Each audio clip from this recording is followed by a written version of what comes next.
Please stick around for just half an hour or so, for another 45 minutes or so before we let you go finally.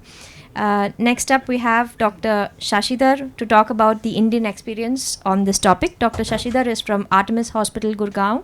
He's a pediatric ENT surgeon, and he's interested in laryngotracheal reconstructions, swallowing, and sleep apnea. Dr. Karen really went on all the different sides of laryngotracheal surgery, the problems you face. So I had a chance to be a visiting fellow at Cincinnati Children, and at that time... What year did you come?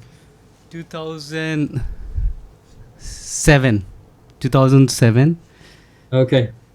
I got there 2 years after you. Ivan Probst and Jeremy Prager were there, and they used to give us notes how Dr. Rutter would like the LTP, how Dr. Cotton would like, and I still have the Cotton Bobbit, that puppet. The bobblehead. The bobbit head. Yeah. They were my senior fellows when I started there, Evan and Jeremy. Yeah. So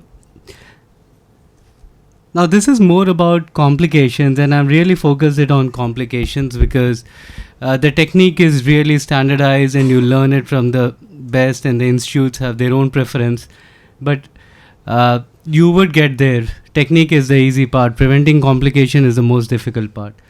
Now, a typical benchmark case, a 2016 patient who had a 20-year-old had a swine flu and got admitted at hospital, but eventually had to be intubated and developed stridor after 12th day of extubation. Underwent tracheostomy, multiple laser procedures and dilations and subglottic stenosis, and converted into a transglottic thick stenosis. So all hope was lost, and patient wanted her voice back, and she was okay with the idea of a permanent tracheostomy. So this was what happened after 20 procedures. She had a transglottic stenosis. Because she wanted voice, somebody thought it's a good idea to put a TEP, but the TEP made a big fistula in the neck, and she couldn't even voice, and she also had a tracheoesophageal fistula. Then she had sepsis, heart failure, and severe anemia with hemoglobin 6. She landed at our place. And then this happened further at my institute, that she underwent 37 surgeries, which mostly MLB and stenting, but she had an LTR with TOF repair. Then she had a tracheal resection anastomosis. Then she had a laryngoplasty. Then we also did posterior tibial harvesting, and we're trying to get tissues from various parts of our body and trying to put it which is going to stick out there. And this was the most common part which kept on bothering us, because you would do an LTR, put a graft here once, and the graft will resolve after 6 months or 3 months. It will really look good when you remove the stent, but resorption takes place quickly, and it's mostly a vascular fiber issue. She had so much fibrous tissue that it wasn't taking any much of graft. So you would put a different graft, another rib, and then you would resect the mellitic parts. So she really had a very short trachea, and in the end, 1 T fistula repair, tracheal resection, LTR, cap graft, skin grafting, and 220 days of injectable IV antibiotics, because persistently she will grow of pseudomonas. Getting IV access was huge problem, and you will have to use a vein finder to do it. Depression, social withdrawing, and everything. So COVID happened, and we put a Rutter stent there after all the hard work. And just before the COVID, this was the last assessment, and she really didn't have any cords, and the scope can't negotiate through. You can only do a flexible scopy. And after 1.5 years back, she came back, we removed the stent, and she got decannulated. This was actually the only intervention here which is underestimated, is long-term stenting. And if you look at the airway, only the posterior glottis is recognizable, and as you go down, one side thyroid cartilage is missing, so this is actually prolapse from the neck. But yeah, this she was able to phonate, and the airway goes down, down.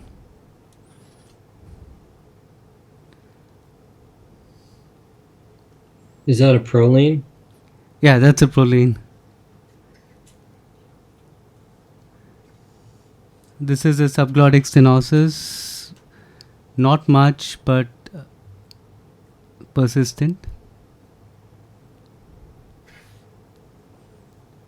And there's another A-frame, possibly deformity, but it got converted into a sort of a stenosis.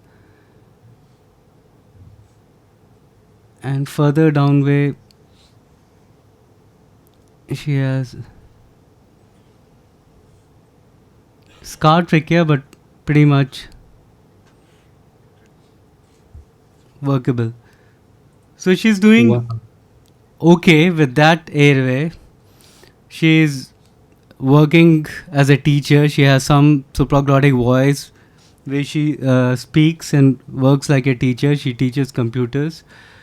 But really, 61 odd surgeries to get decannulated, that's a lot of things to ask.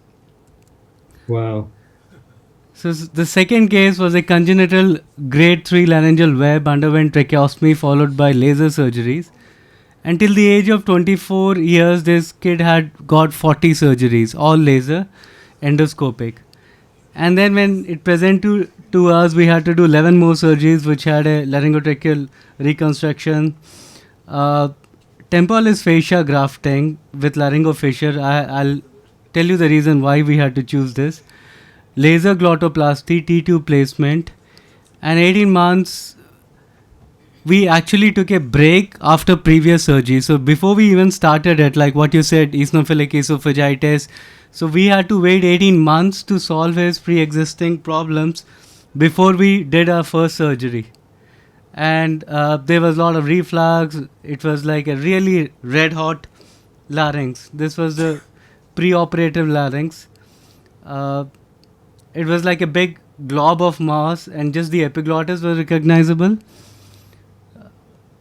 and the arytenoids were fused. There'll be a tiny hole there through which you could just barely phonate with a tracheostomy tube leak, and that's it. And this hole, if you expand it, he would aspirate it. If you don't do anything, he's just able to phonate with a tracheostomy tube. So post procedure, that's how he looked. And this is the temporalis fascia.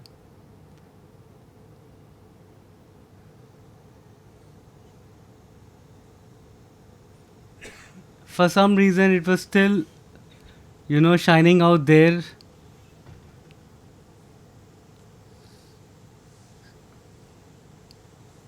So he works as an engineer. He did his graduation, and he's doing pretty okay. He comes yearly for follow up and everything, but no vocal cords, not aspirating, like really aspirating. Maybe a micro aspiration would be present. And then these are the other cases which are difficult ones, like a frozen larynx.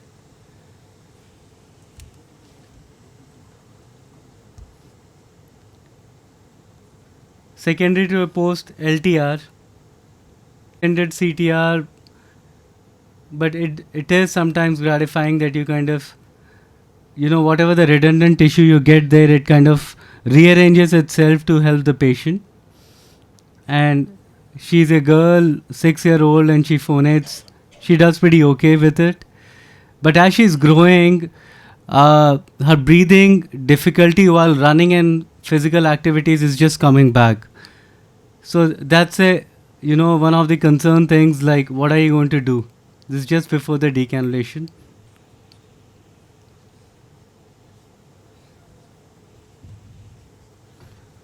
Is she aspirating at all? She's not aspirating. That's one of the things. She's eating well. She's growing tall and everything. She has dance performances. So So we wrote this guideline for India for management of laryngotracheal stenosis in point of care Elsevier's portal, and it was very difficult to put because most of the papers from India used Montgomery T tube as management. Like the highest series is about 68 cases. Then there is a lot of times we would just do tracheostomy, we would not do anything, and there will be dilations and other things. So if you are using the European guideline or a US protocol, it's very difficult to fit in what will work in India. So what we started here is exactly resonates. If you're doing a dilation, do it 5 times with only one condition: with every single dilation you are having an improvement. If your dilations are not giving improvement, you have to cease at some time. Otherwise there's no point in continuing dilation. And this is one of the things. You can do dilations even for grade 4 stenosis. The case which you showed was excellent, but it has to be improved. Otherwise there's no point in doing it.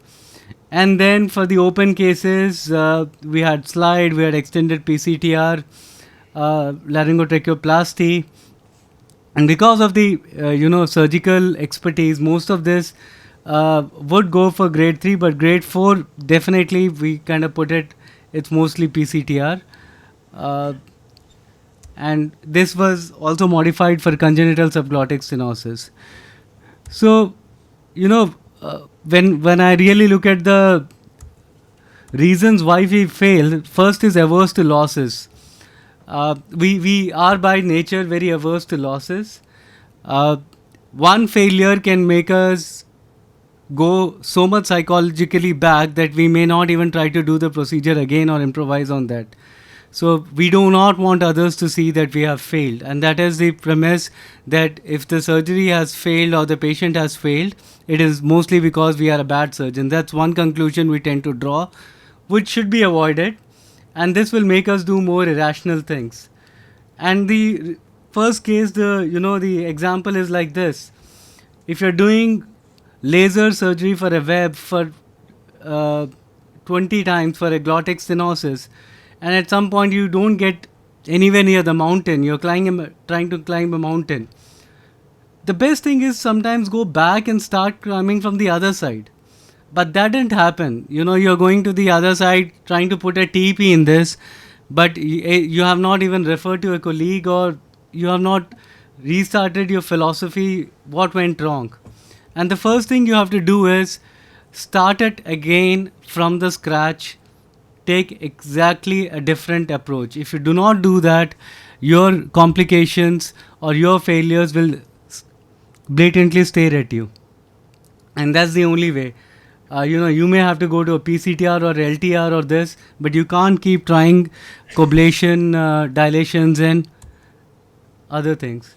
Second is the statistics. It's such a futile thing to see sometimes that, for the same thing, you'll have so many different views. And when I looked up acyclovir with one of the patients, this is a 3-patient article which kind of gives very convincing photographs that it works. And then none of the meta-analysis or the number of publications you go with acyclovir and JRP, they're like 93, 94. There's one single, and it seeds off, it stopped there. But if you want to pick up acyclovir works, you can still pick up so many articles. But when you look at the Cochrane review or meta-analysis, you will not find it. They'll say you'll need more information. Same for mitomycin. So it is our bias that we confirm it with the literature rather than actually reading both sides of it. So in mitomycin, you have like Smith's article which says, hey, one application may not be that good. It's good, but 2 applications really help a lot. And then there's another review which is like mostly a focus review, which kind of say, it's very uncertain it works or not. I think the randomized control trial was done by Cotton and also from Catherine Group, and they kind of put it very clearly that you cannot have mitomycin working out, it can have harm. In fact, the Cotton's trial was actually aborted early because of the ethical issues that it's not going to work. But then in 2020, there's another systematic review and proportional meta-analysis. So in that, they kind of say this works, and they kind of put it all the articles which have been working for mitomycin have been carefully selected, and the main patient was from the Catinio. The same author who is writing the meta-analysis picked up most of his patients for the meta-analysis and kind of showed that it works. So we tend to pick up things which we like, and then that only increases our bias. Now, airway surgery can be taken as like a system. You have a simple system, you have a complex, you have a complicated system which is in between. And the example is like following a recipe. It's essential. Recipes are tested to assure replication. You put the things, and a good recipe will give best results every time. And when you look at this, tracheostomy would fit somewhere in this simple surgery.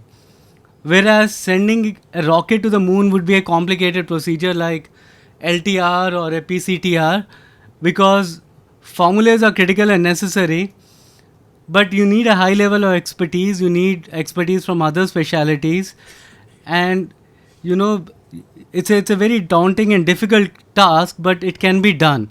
And once you do it, you are optimistic that you can do it again with a high degree of certainty. Whereas a complex system is like raising a child. There are very limited formulas. Raising one child provides experience but no assurance of success with the next one. Expertise can contribute, but it is neither necessary nor sufficient to assure success. Every child is unique. So this is a very complex system because so many things play, so rules don't apply here when you're raising a child. So that's a simple system. So my understanding was the surgery of doing LTR, PCTR or slight tracheoplasty somewhere between a simple and a complicated system. But your body's response to the surgery is definitely a complex system. You may do the job perfectly, but how the body will react is a very complex system. And this is like one of those bad transglottic angry larynx. Anything you do on this, it rejects. And there are so many variables in the body that you cannot predict every little point where it is going to go. But you can have philosophies. Make the larynx look less angry before you do a reconstructive surgery. So that's the difference between a complicated system and a complex system. So when you make changes in complicated systems, it requires a significant effort. But here you are working mostly on an inherent philosophy, and you leave it on the body to fix itself. So my best example was, long-term stenting is not something which people think as an intervention. What next surgery I can do? And both the patients got better by doing actually no surgery. We are slightly behind time. Okay. Sir. How do you do it? You prevent, you predict a complication, you diagnose early, you manage eagerly and actively. Prevention, you can follow evidence-based protocols, you can have a checklist, you can have technicals on standardized steps, operate correctly, simulations. We saw beautiful 3D printed models for and goat larynx, you can use it. But the scope of prevention is limited. And prediction is the most important part you can do here. And to predict that, it can really change your decision to operate. We had a kid where we were supposed to do slight tracheoplasty, but the mucosa wasn't good. We predicted it's going to have a very bad outcome. We succumbed to pressure. We did the surgery. It really had a bad outcome. Then there's something called a heuristic reasoning, like we come to a conclusion like for all grade 3 LTR works, but if the mucosa is not good, the LTR may not work. So you need to skip that heuristic reasoning. Inductive reasoning, you have to skip that. The most important is actually the pattern recognition. It's like people like Monier, Robin Cotton, Mike Rutter, they see the patterns. And if I had a dysphagia in a post PCTR, I was looking, maybe I cut the muscles too bad, superior constrictor would have been injured, or it's a T fistula in this. And then I call up this gentleman called Ravi, and he says, "Did you check the painkillers? What painkillers are you doing?" And then I really stepped up the painkillers. The child started swallowing after PCTR. He wasn't really swallowing well for 5 days. So that pattern recognition, which is not given in any books, but you have seen so many cases that you know the pattern, how it works, you know it. Then the data analysis and risk stratification. So here's the problem here. We can use AI, we can use data to predict, but we don't have all the variables which affect. So this may help us to understand some outcomes, but it can't be used. And the famous thing is called the broken leg problem, where if you want to predict that somebody will go to a movie next week, you can predict it very well by putting how many dates he has and what is his free time. But if you had this information that he had a broken leg, he'll not go to the movie this week, no matter which formula you put. So a case operated with bilateral vocal cord palsy. I did a good job, couldn't be decannulated, referred to another surgeon. He said possibly he's not doing a good surgery. So that's another heuristic reasoning. When a surgery fails, we tend to think that the previous surgeon has not done surgery properly. It's very different for us to think that surgery would have been done properly. Maybe the patient's response to the surgery wasn't good enough, and I need to address that. So the other surgeon said, okay, I'll cut the other cord. He cut the other cord, still could not be decannulated, turned into a glottic stenosis. But later, 1 year later, it turned out to be a MND disorder. She died of MND 4 years later. So that broken leg problem, that we did not have the information that this patient was actually a MND patient and with a vocal cord palsy. If you knew that variable, you wouldn't have done it. So diagnose early. I'm just winding up. Seek as much data as you want. Integrate all the sides. Switch sides. Be on the opposite side and say, why am I wrong? And then question yourself. Avoid pressures.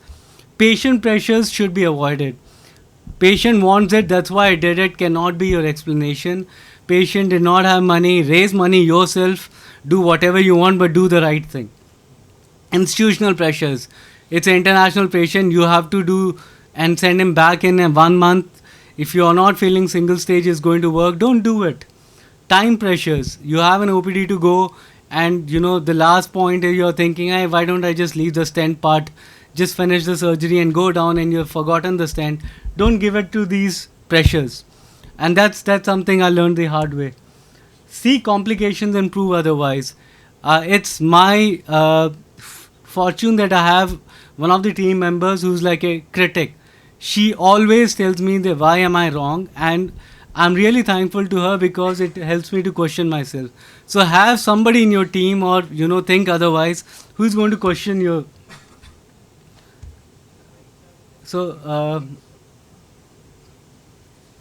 this was the same thing where we predicted post PCTR on T-tube for some time. At the time of decannulation, there's a cap graft here. Patient was sent to Iraq. Was supposed to go Iraq the next day, and we said he's doing fine and everything. But patient before going like, do you think it's all right that while sleeping I have this noise? And then when I made him lie down and everything, this graft was prolapsing. And I told him that we need to put your T2 back and send him. He said there's no way I'm going to do that. I think I'm okay. Exactly after a week his graft tend to fail, but I was smart enough to withhold his ticket, and then I had to really put a T-tube on him.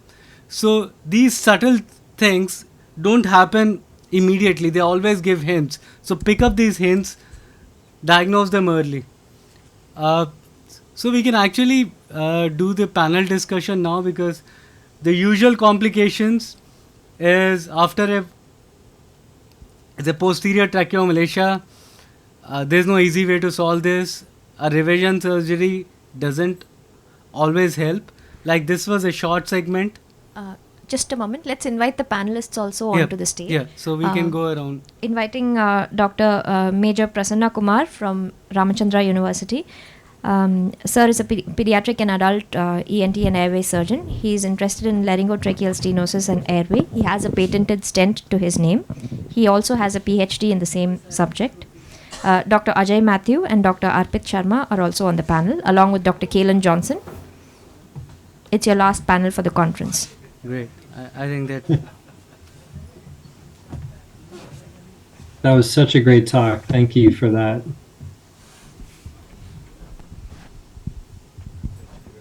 So thank you, Dr. Callan. So, can you just answer this question, which is this was a kid with congenital CTEV, congenital talipes equinus various deformity, delayed milestones. He had a subglottic stenosis, grade 3, underwent laryngotracheal reconstruction. We did a tube sizing. Number 4 goes. His age is 3 years. Age appropriate tube we are able to put. But there's a long segment tracheomalacia right from the beginning to the end. So he's strapped most of the times during the day. He plays only while sleeping. Sometimes the mother has to open to cough secretions, but nothing major. But whenever he gets a pneumonia or a URI, then he is not able to tolerate strapping at all, and that can go up to 5 to 7 days. So it's a suboptimal airway, and these are the most difficult ones. I'm so sorry to put this across you, Dr. Yeah. Yeah. It's not a short segment or a subtle malacia. That's substantial and long. So yeah, I mean, there's no easy answer for that condition.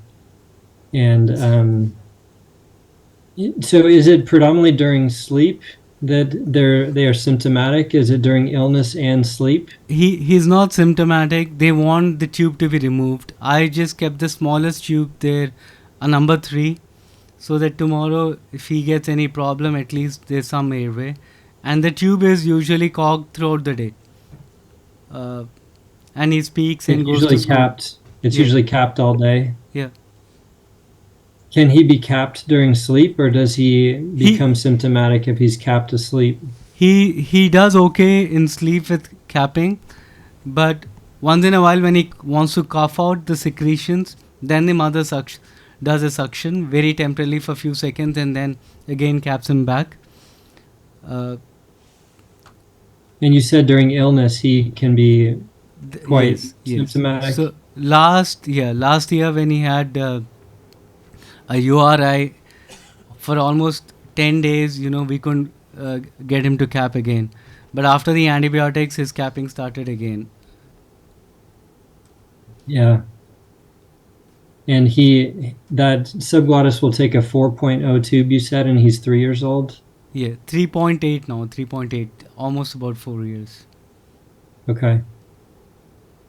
Yeah, I mean, I don't have an easy answer for you. I think I would be doing the same thing you would be doing, which is keep a small tube and let him grow, because you may see some improvements in his malacia over time, and if his grafts and his subglottis grow, he may be less symptomatic even with the same degree of malacia. But I mean, your alternatives are what? Posterior tracheopexy.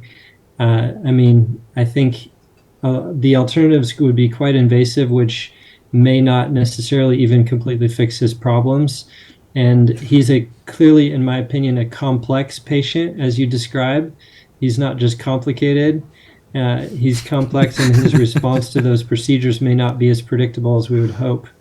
So at his age, he's functional, running around, growing, developing, has a minimal tube that is well tolerated, and letting him grow seems like a very attractive option to me. So our pediatric pulmonologist suggested stenting. anyone from the audience or panelists would want to comment on this? This is a growing child, and probably stenting would be more disastrous to this child. So, anybody who wants to disagree on this? No. No. I agree. No, I think time is a great healer. I think giving time is very important. One thing I just wanted to know, what about his upper airway? Does he have any obstructive sleep apnea symptoms? We kind of did the adenoids at the age of 2 years. It doesn't look bad. Okay. But his overall growth is sort of a delayed. He has CTV. Genetic test came negative for anything, but his speech is all right. Generally, the tracheomalacia after your repair is because of some sort of a obstruction in the upper airway, which probably we could have missed. I mean, I'm not saying we know that. You have to just take a look on that, because tracheomalacia increases with the respiratory effort. Yeah. So his respiratory efforts, I think the tracheostomy tube is acting as a good stent. Yeah, that's so for me that works like a good stent intralumen, and I'm not thinking of doing anything, just wait and control his reflux. That is called Masterlin activity. Yeah. So sometimes you have to just wait it out. True. So this is another case. His airway does look, I mean, I don't know if the PIC color is translating well, but it looks a little on the inflamed side. Yes. To me as well. So yes. Like getting an EGD with biopsies and doing the full workup for causes of inflammation, I'm sure you're doing. Yes. He's on PPIs on and off, but I think we haven't done the GI biopsies. That's something we do it. But the first 10 GI biopsies we did, I did after coming from Cincinnati, all turned negative. So we stopped doing biopsies to look for esophagitis in India, but I still think there would be few cases there. Completely agree. So this we started an air digestive program in Seattle, and we went 7 years before we were able to hire a dedicated GI doctor into our program. So, I was doing some biopsies. We were convincing random GI people to do scopes with us and biopsies. And when we finally, 3 years ago, recruited a GI doctor who joined our team and was there for every endoscopy and was doing, talking to our pathologists about criteria and biopsying at all the levels and taking all the right numbers, our incidence of identifying eosinophilic esophagitis jumps by over twice what it was before. Well, I think that's the key to do it properly. That you trust to work through on that stuff. Yeah. For that matter, I have a discussion once with the gastroenterologists who are routinely doing biopsies. They feel in Indian population the incidence of eosinophilic esophagitis is quite less. So they are not routinely seeing it. Allergic disorders per se is less anyway. So can I have the slides here on the screen? So this is post LTR stage procedure. 2 weeks after the stent removal. Stent removal was done after 2 weeks after the initial surgery. And suddenly you see this horrible picture. There's a graft prolapse. It's like prolapsing in. I'm not able to negotiate the scope inside. So what would you do when you have a primary graft prolapse? Are you going to stent it back again, debride it and wait and watch, give more antibiotics, heal, or just go open it up, remove the graft and put a new graft? Anybody can answer from the panelist? I think sometimes you can try to balloon it. A soft balloon dilatation can sometimes pop it out back onto its place. So some of those, when it's early and it's just popping down, if it's really displaced or if it's really not integrating at all, it may not help. But if it's just prolapsing down a little, you can actually pop it back up, and then it usually stays there. So that is one option that you have. Yeah, that's one good option. Yeah, that's a nice option. Now, if at all you're going to do an intervention, we need to look at how it is going to heal. If you have so much of inflammation, so much of granulation, and you're going to go and interfere again, you're going to cause more of tissue injury, more of problems for yourselves. So just have to wait for a period of time for that, so that it settles down. One option which, what sir told was balloon dilatations. Those type of endoscopic procedures can be tried on this. Open invasive procedures probably will not. So, correct me if I'm wrong. If it's a primary single stage procedure, then you have to intervene. Yeah. Because it's going to occlude the airway, you have to open it up, debride it, and redo the procedure. Staged procedure. Since it's a staged procedure, we can, I think, try to salvage it by ballooning it and putting a stent again and trying to see if it can take it up by secondary fibrosis. Dr. Kelan, you have any other view on this? Yeah, I would definitely do a balloon dilation at that time because it will potentially be therapeutic as you described, but it, in some ways, even more importantly, will be a diagnostic intervention for you to push on that graft and see what it does. If you dilate and it pops back into position and it looks fantastic, that's one scenario. If you dilate and it falls right back to the same position, that's another scenario. But I would have a very low threshold in that setting, just 2 weeks after stent removal, to put a stent back in and to leave it for a month sometimes. Because if you can get whatever exoskeleton you can get to heal, will help you for whatever reconstructive options are coming next for that patient. If you don't do those things and just let it heal the way it is, you're going to be starting from a much more challenging position, most likely, with your next reconstructive attempt. That's a good one. So this is another laryngotracheal reconstruction case. This is at 1 month. Patient was voicing and suddenly everything is ballooned up, like severe supraglottic edema. That's the arytenoids. You can't negotiate the airway. And double stage? Yeah, it's a double stage. Yeah. So we gave steroids, tried to salvage it. But what would be the real problem here to have this sudden angry looking larynx coming at 1 month? Anybody? Was there any violent coughing, vomiting, any phonotraumatic behaviors, like anything in the history that could point toward an etiology? Nothing which I could think of.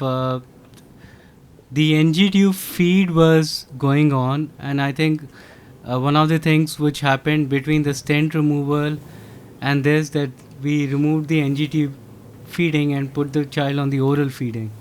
That's the only thing which I could think of. Maybe it's the aspiration or the reflux, maybe one of those things. But this edema did not subside for a very long time. And we did biopsies also to find out what it was. It was just acute inflammatory tissue. And later we found out, actually, when we gave cross consults, that this kid had a G6PD deficiency. Yes. So one of the drugs which was given, I think quinolones was given while he was getting discharged, ciprofloxacin was given, and then his enzyme levels were less than 5%, and then that kind of reacted in this way. The other thing also that you need to look at is perichondritis, because sometimes as they integrate, when there is perichondritis, there can be significant edema. So, I mean, G6PD definitely yes, but yeah.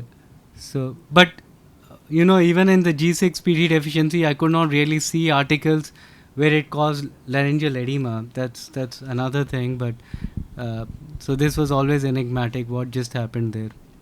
Any evidence of any infection, infective foci? I mean, CRP-SR were raised, but it all looked infective. This is as bad as it gets. Usually perichondritis, especially if you have a tracheostomy, in our I think perichondritis is one thing that you should definitely keep in mind.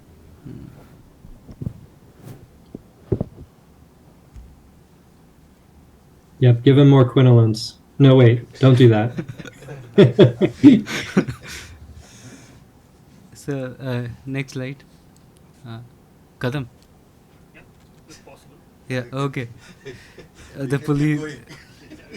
So this is. Okay, just let me skip. Okay, let's just put a very simple question for this, for the audience.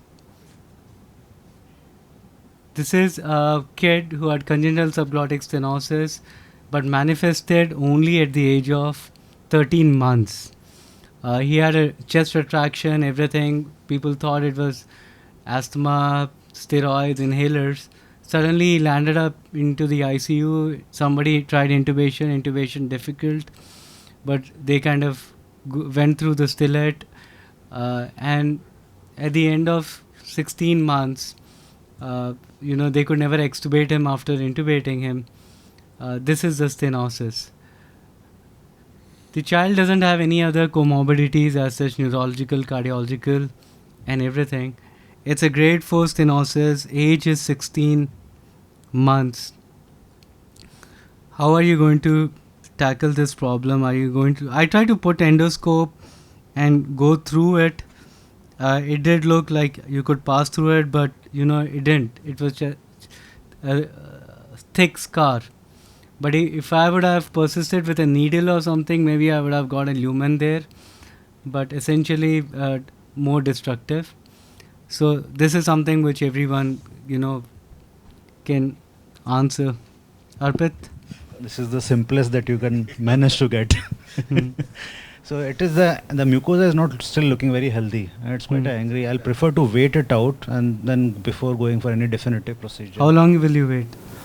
So obviously the child is on tracheostomy here. So what's the age of the child? 16 months. 16 months. Few months, at least 5 to 6 months is worthwhile to wait unless the child puts on weight and nutritionally. 9 kg is presently 9 kg. So you'll wait till 20 months or more. Any histopathology? No, actually, we didn't take histopathology for this. But Dr. Ajoy? You can wait for the child to grow because once the tracheostomy is there, there is no acute distress. So you can, so we spend time to optimize the case, that's for sure. Yeah. But what is the way? Are you going to try endoscopic and make a lumen, try to convert it into a grade 3 or grade 2? So that the LTR becomes a more successful procedure, or you're just going to straight away go with PCTR. My reservation for PCTR here is it will cause pitch locking, so pitch modulation and voice, there's a clear-cut difference. Thiru, you would want to answer that. How do you want to take it? Then we have the final from Dr. Callan. Yeah, generally, if if it is only congenital subglottic this case, now I'm policing you. Answer in one word. This case, you said it is open. What are you to do? This case, you said it is congenital subglottic stenosis. I'm assuming. Right. So in that case, I will not try anything endoscopic. I'll go open. PCTR, Anju. Anybody else in the audience who differs? Anecdotally, you can do endoscopic, but I would still do open. Open. Dr. Callan, your view? It's. I agree. I think with a presumed congenital stenosis, it's fraught with danger to start lasering away. You really don't know what your exoskeleton looks like on the outside, and so you could just be lasering into endless scar, or endless cartilage, which that cartilage actually could be useful as a part of your reconstruction. So I think an open approach makes the most sense. And I would favor anterior posterior costal cartilage grafts for that as the initial open. reconstructive alternative. I think the biggest question is how long you wait for that. And I don't think you're going to have a lot of clues from the outside on that child when they're ready for reconstruction. So I think in repeating endoscopies to know when the airway looks ready is going to be your most reliable measure to tell when the child is ready for reconstruction. But so I'd probably start at between 3 and 4 months with another look, and then decide if I looked 3 months later or 6 months later. Just altering your intervals based on how close you think you are to the timing for reconstruction. And I would also be, if it calmed down at 3 months and looked amazing, and your experience has not been that EGDs are useful, then I think you could consider not including that. In my practice, if I think I'm within 6 months of a reconstruction, then I would be getting a combination endoscopy. That's an excellent suggestion, because by default we may be thinking PCTR, but PCTR in this age, especially less than 2 years, it's technically also difficult, and also these children behave differently. I would say once the kid is more than 2 years, they tend to do a lot better than the kids who are operated maybe about 15 months or less than a year for a grade 4 stenosis. That's my bias, but I'm sure. Can we discuss another case with? Okay. That's a yes or a no? No. A big no. Yeah, but AP grafts in that setting are not without their challenges. The lateral walls can be tricky to address. So the potential to have to still resort to a revision resection with the CTR is still obviously a possibility. A possibility there. Thank you so much. It was a pleasure to have you here, Dr. Callan, and we really picked up a lot of new points, and your philosophy of going step by step and seeing all these. I'll be excited to see your simulations and your 3D printed, because that can really make big difference in teaching, and I'm sure our paths will cross again in the next airway conference. Exactly. So what a pleasure to be with you guys, and I really, really appreciated your lecture. I'd love to. It sounded like Thiru will talk to us about sharing all of our slides, but I'd love to get several of those, and yours in particular from today, to look back over and do some more research on some of the topics that you brought up. Thank you. Thanks all the panelists of this final panel. The most complex, already it is complex, already running out, already it's a complex topic, and unfortunately I put searching for this complex topic is brought all the complexities in airway diseases, and all together. so anyway, so we have come to almost to the is Carl is still there? Yeah. So can you use the podium mic? So we have come to the end of one session actually. So there is one more session that going to happen. It is a workshop. So we are going to go for that from here. Here is another place. We would have loved to have Dr. Callan for the workshop, but unfortunately, we're not able to, get him this time. But definitely, yeah. So this models is showing. They're ready for you. They're ready for you next time. Yeah, next time. Yeah, this is ready for next time. We will have complete workshop for 3 days with Callan. So yeah.